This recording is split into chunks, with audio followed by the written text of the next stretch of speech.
పిల్లలన్నాక అల్లరి చేస్తారు.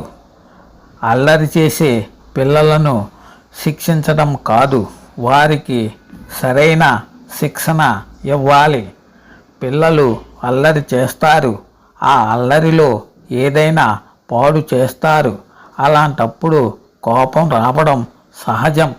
పిల్లలు చేసింది పెద్ద పొరపాటైతే ఇంకేముంది, కోపం కట్టలు తెంచుకొస్తుంది. ఆ కోపంతో పిల్లల్ని దబీమని 4 తగిలించడం, ఆ దెబ్బలకు పిల్లలు కుయ్యో ముర్రో అని ఏడవడం అంతా మామూలే. కానీ అలా కొడితేనే మరోసారి అలా చేయరు అనుకుంటారు.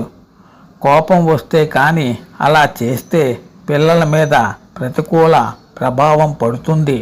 అందుకని అలా కాకుండా ఇలా ప్రయత్నించండి.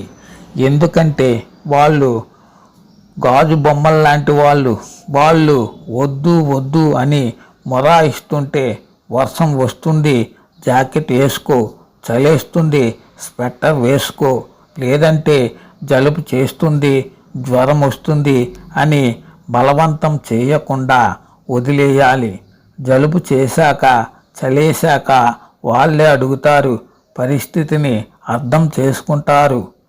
అన్ని పుస్తకాలు ఇంట్లో ఉన్న పిల్లలకు గోడలే కనిపిస్తాయి, వాటి మీద గీతలు గీస్తారు.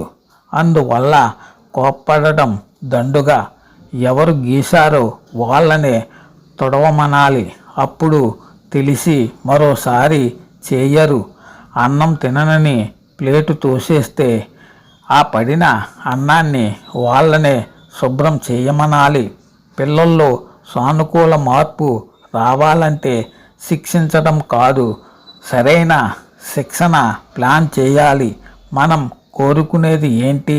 వాళ్ళలో మార్పునే కదా, చెప్పిన మాట వినాలనే కదా.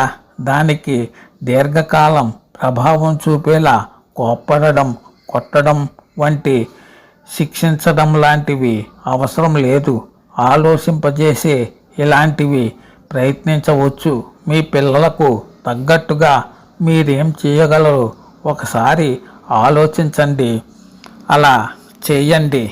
శుభం.